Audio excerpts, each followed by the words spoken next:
माताओं और बहनों रक्षाबंधन के दिन भूलकर भी अपने मायके से ये 3 चीजें ससुराल लेकर ना आए। मान्यता है कि ऐसा करने से पति की मृत्यु हो सकती है, घर की सुख शांति भंग हो सकती है। रक्षाबंधन केवल एक त्योहार नहीं बल्कि भाई बहन के प्रेम, विश्वास और जिम्मेदारी का पवित्र प्रतीक है। इस दिन बहन अपने भाई की कलाई पर रक्षा सूत्र बांधकर उसके अच्छे स्वास्थ्य, लंबी आयु और सुखी जीवन की कामना करती है। वहीं भाई भी अपनी बहन की रक्षा और सम्मान का संकल्प लेता है। लेकिन रक्षाबंधन से जुड़ी कुछ पारंपरिक मान्यताएं ऐसी भी हैं जिनके बारे में बहुत कम लोग जानते हैं। खासकर विवाहित बहनों के लिए मायके से ससुराल लौटते समय कुछ वस्तुओं को लेकर विशेष सावधानी रखने की बात कही जाती है। लोक मान्यताओं में माना जाता है कि कुछ वस्तुएं वैवाहिक जीवन में कड़वाहट, आर्थिक परेशानी या अशांति का प्रतीक मानी जाती है। यहाँ एक बात समझना जरूरी है कि ऐसी बातें धार्मिक और पारंपरिक मान्यताओं का हिस्सा हैं। इन्हें वैज्ञानिक रूप से पति की मृत्यु या किसी निश्चित अनहोनी का कारण नहीं माना जा सकता। इसलिए किसी भी वस्तु को लेकर डरने के बजाय इसे अपनी परंपरा और आस्था के नजरिए से समझें। भक्तों, रक्षाबंधन के अवसर पर सबसे पहले हमें अपने मन को साफ रखना चाहिए। भाई बहन के बीच अगर पुरानी नाराजगी है तो उसे दूर करने का प्रयास करें, क्योंकि राखी का असली अर्थ केवल कलाई पर धागा बांधना नहीं बल्कि रिश्ते को प्रेम, सम्मान और विश्वास से मजबूत करना है। अब बात करते हैं रक्षाबंधन के समय की। रक्षाबंधन सावन पूर्णिमा से जुड़ा पर्व है और इसकी तिथि तथा राखी बांधने का समय स्थानीय पंचांग के अनुसार देखा जाता है। अलग अलग स्थानों के पंचांग में समय में थोड़ा अंतर हो सकता है, इसलिए अंतिम मुहूर्त के लिए अपने शहर के विश्वसनीय पंचांग या स्थानीय विद्वान से पुष्टि करना सबसे अच्छा रहेगा। परंपरा में भद्रा काल को रक्षाबंधन के समय विशेष महत्व दिया गया है। माना जाता है कि भद्रा के दौरान राखी बांधने से बचना चाहिए और शुभ समय देखकर ही रक्षा सूत्र बांधना चाहिए। इसी कारण हर साल रक्षाबंधन की तारीख को लेकर लोगों के बीच भ्रम दिखाई देता है। कोई एक तारीख बताता है तो कोई दूसरी तारीख। लेकिन भक्तों, घबराने की जरूरत नहीं है। सही निर्णय के लिए पूर्णिमा की तिथि, सूर्योदय और भद्रा की स्थिति को एक साथ देखा जाता है। अब सवाल आता है कि रक्षाबंधन की पूजा कैसे शुरू करें। रक्षाबंधन के दिन बहन को सुबह स्नान करके स्वच्छ वस्त्र पहनने चाहिए। पूजा की थाली को साफ करके उसमें रोली या चंदन, अक्षत, फूल, मिठाई, दीपक और रक्षा सूत्र रखें। सबसे पहले भगवान का स्मरण करें और उनसे प्रार्थना करें कि भाई बहन का प्रेम हमेशा बना रहे। इसके बाद भाई को स्वच्छ स्थान पर बैठाएं। परंपरा के अनुसार भाई का मुख पूर्व या उत्तर दिशा की ओर रखना शुभ माना जाता है। बहन भाई को तिलक लगाए, अक्षत लगाए, उसकी आरती करे और फिर दाहिनी कलाई पर रक्षा सूत्र बांधे। राखी बांधते समय मन में भाई की लंबी आयु, अच्छे स्वास्थ्य और सफलता की कामना करें। राखी बांधने के बाद भाई अपनी बहन को मिठाई खिलाए और अपनी सामर्थ्य के अनुसार उपहार या दक्षिणा दे। उपहार की कीमत से ज्यादा उसका भाव महत्वपूर्ण होता है। बहन के लिए भाई का सम्मान और स्नेह ही सबसे बड़ा उपहार है। भक्तों, रक्षाबंधन पर एक और बात का ध्यान रखें। राखी ऐसी हो जो पहनने में आरामदायक हो और त्वचा को नुकसान न पहुंचाए। सूती धागे, मौली या रेशमी धागे से बनी साधारण और सुंदर राखी भी पूरी श्रद्धा के साथ बांधी जा सकती है। महंगी राखी ही शुभ हो ऐसा जरूरी नहीं है। अब आते हैं उस विषय पर जिसका इंतजार शायद आपको सबसे ज्यादा है। विवाहित बेटी जब रक्षाबंधन पर मायके से ससुराल लौटती है तब कुछ परिवारों में ऐसी वस्तुओं को देने से बचने की परंपरा है जिन्हें वैवाहिक जीवन में कड़वाहट या अलगाव का प्रतीक माना जाता है। इनमें सबसे पहले मिर्च का नाम लिया जाता है। लोक मान्यता के अनुसार बेटी को विदाई के समय मिर्च देने से उसके वैवाहिक जीवन में तीखापन और पति पत्नी के बीच अनावश्यक बहस का प्रतीक माना जाता है। इसलिए कई परिवार रक्षाबंधन या अन्य शुभ अवसरों पर बेटी को मिर्च देने से बचते हैं। इसकी जगह फल, मिठाई, सूखे मेवे या घर गृहस्थी की उपयोगी वस्तुएं दी जा सकती हैं। दूसरी वस्तु के रूप में अचार का उल्लेख मिलता है। अचार का स्वाद खट्टा होता है और इसी कारण पारंपरिक मान्यताओं में इसे रिश्तों में खटास का प्रतीक माना गया। इसलिए कुछ परिवार बेटी को ससुराल विदा करते समय अचार देने से बचते हैं। इसके बदले मीठी चीजें या फल देना शुभ भाव से देखा जाता है। तीसरी बात है तेज धार वाली वस्तुएं। चाकू, कैंची या अन्य नुकीली वस्तुओं को मांगलिक अवसर पर उपहार देने से कई परंपराओं में बचने की सलाह दी जाती है। इसका कारण यह माना जाता है कि धारदार वस्तुएं रिश्तों को काटने या उनमें दूरी का प्रतीक बन सकती हैं। इसलिए बेटी को ऐसी वस्तुएं देने के बजाय कोई उपयोगी और शुभ वस्तु देना बेहतर माना जाता है। इसी तरह कुछ परिवार बेटी को मायके से ताला चाबी भी ससुराल ले जाने से बचते हैं। लोक मान्यता में ताला बंद होने और रास्ता रुकने का प्रतीक माना जाता है, इसलिए इसे बेटी के नए घर के लिए शुभ संकेत नहीं माना जाता। हालांकि यह भी एक पारंपरिक मान्यता है, कोई निश्चित धार्मिक या वैज्ञानिक नियम नहीं। और भक्तों, यहाँ सबसे जरूरी बात समझिए, इन मान्यताओं को डर का कारण न बनाएं। अगर किसी परिवार से गलती से इनमें से कोई वस्तु बेटी के साथ चली भी जाए तो इसके अर्थ यह बिल्कुल नहीं कि पति की मृत्यु, गरीबी या कोई निश्चित अनहोनी होने वाली है। जीवन की घटनाओं का कारण केवल किसी एक वस्तु को मान लेना उचित नहीं है। रक्षाबंधन का वास्तविक उद्देश्य डर पैदा करना नहीं, बल्कि रिश्तों में प्रेम से फल, मिठाई, सूखे मेवे, नए वस्त्र या अपनी सामर्थ्य के अनुसार कोई उपयोगी वस्तु दें। उसके सुखी वैवाहिक जीवन की प्रार्थना करें और उसे आशीर्वाद देकर विदा करें। अब आगे एक और महत्वपूर्ण सवाल आता है, रक्षाबंधन पर भाई को कौन सी चीज खिलानी चाहिए? पूजा की थाली में क्या रखना चाहिए? राखी बांधते समय कौन सा मंत्र बोलना चाहिए? और क्या कोई ऐसा पारंपरिक उपाय है जिसे बहन भाई के कल्याण के लिए कर सकती है? रक्षाबंधन के दिन सबसे पहले सुबह उठकर स्नान करें और साफ सुथरे कपड़े पहनें। इसके बाद घर के पूजा स्थान को साफ करें और भगवान के सामने दीपक जलाकर भाई के अच्छे स्वास्थ्य, लंबी आयु, सुख और सफलता की प्रार्थना करें। अगर बहन विवाहित है तो वह अपने ससुराल में भी श्रद्धा से यह पूजा कर सकती है। रक्षाबंधन मनाने के लिए केवल मायके जाना ही जरूरी नहीं है, परिस्थितियां अलग हो सकती हैं और सबसे महत्वपूर्ण चीज भाई बहन का प्रेम और भाव है। अब पूजा की थाली तैयार करें। इसमें रोली या चंदन, अक्षत यानी साबुत चावल, फूल, मिठाई, दीपक और राखी रखें। यदि संभव हो तो भगवान को पहले भोग लगाएं। इसके बाद भाई को पूजा के लिए स्वच्छ स्थान पर बैठाएं। परंपरा के अनुसार भाई का मुख पूर्व या उत्तर दिशा की ओर रखना शुभ माना जाता है। बहन सबसे पहले भाई के माथे पर रोली या चंदन का तिलक लगाए। इसके बाद अक्षत लगाए और भगवान का स्मरण करते हुए भाई की आरती करे। फिर भाई की दाहिनी कलाई पर रक्षा सूत्र बांधे। राखी बांधते समय मन में यही भावना रखें कि मेरे भाई का जीवन सुखी रहे, वह स्वस्थ रहे, उसे हर अच्छे काम में सफलता मिले और हमारा रिश्ता हमेशा प्रेम से जुड़ा रहे। रक्षाबंधन की एक प्रसिद्ध लोक कथा माता लक्ष्मी और राजा बलि से भी जुड़ी हुई है। मान्यता है कि भगवान विष्णु राजा बलि को दिए हुए वचन के कारण उनके साथ रहने लगे थे। माता लक्ष्मी उन्हें वापस बैकुंठ ले जाना चाहती थी। तब उन्होंने राजा बलि को अपना भाई मानकर रक्षा सूत्र बांधा।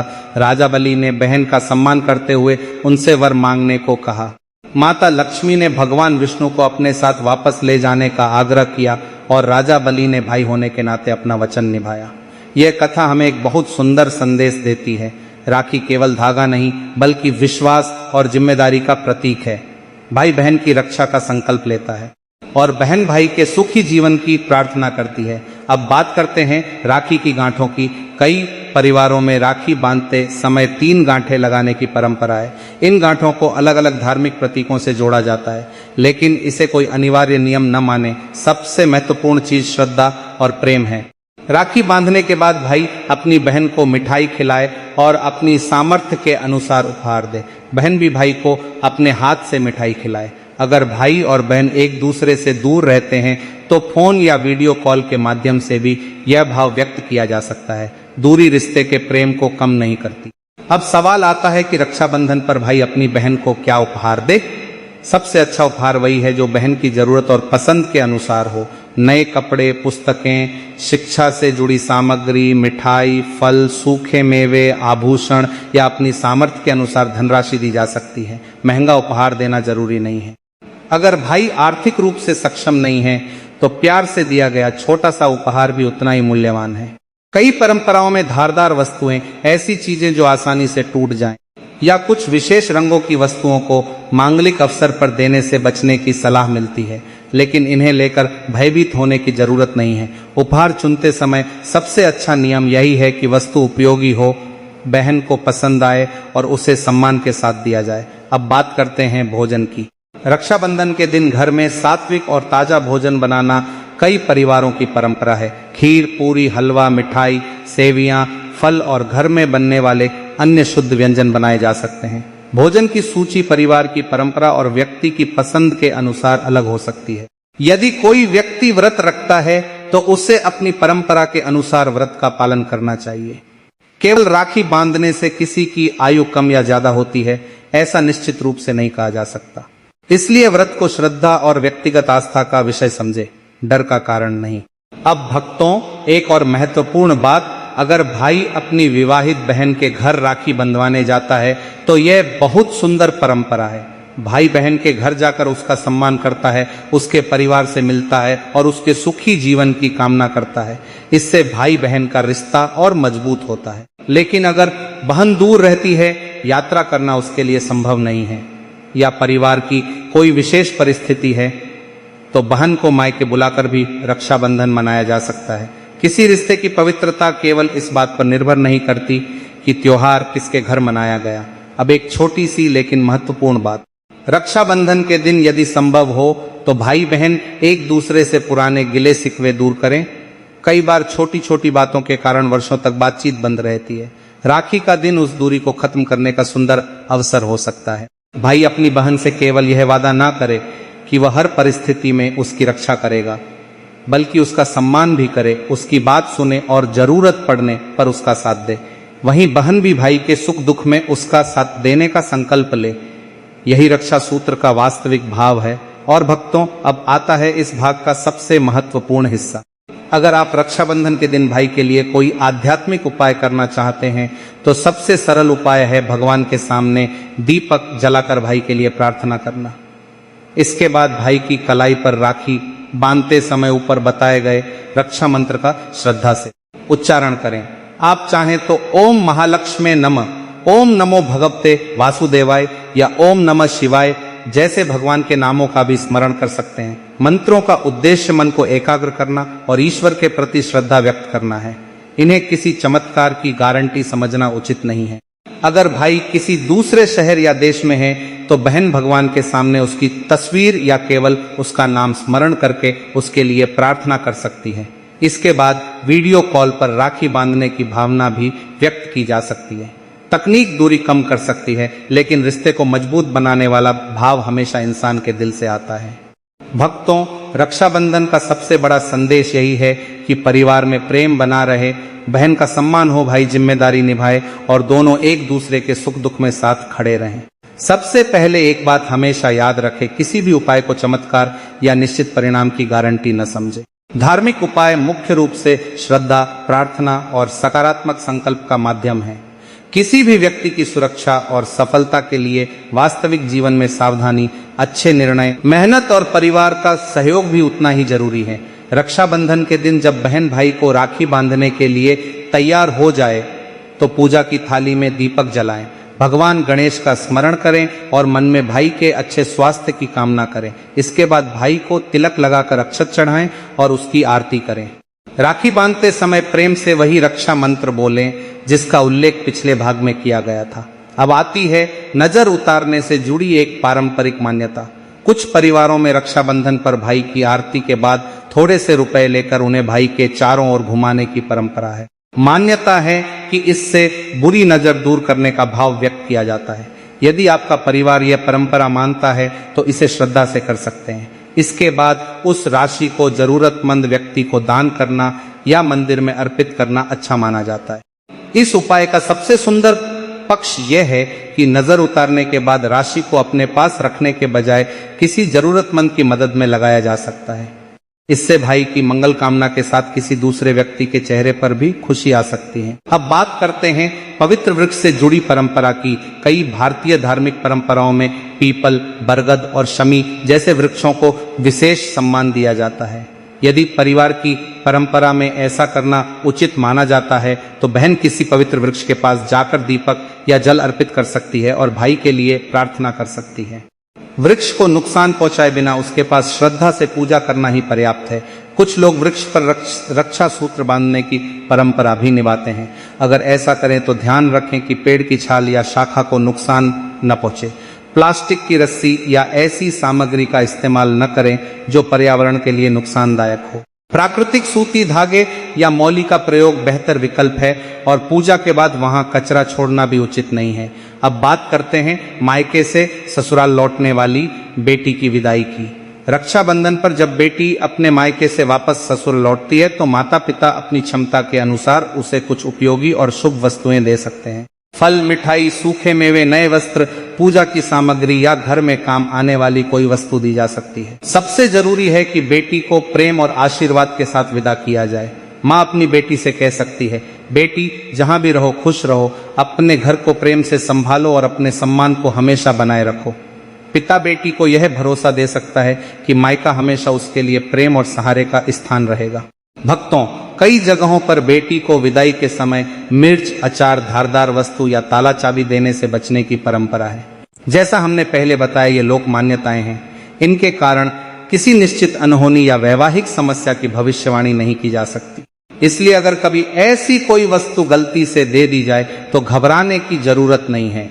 इसके बजाय विदाई में मीठी चीजें, फल और सूखे मेवे देना एक सुंदर प्रतीक माना जा सकता है। मिठास का अर्थ हम रिश्तों में मिठास बनी रहे और फल फूल समृद्धि का प्रतीक माने जाते हैं। अब बात करते हैं भाई द्वारा बहन को दिए जाने वाले उपहार की। रक्षाबंधन पर भाई अपनी बहन को ऐसा उपहार दे जो उसके काम आए।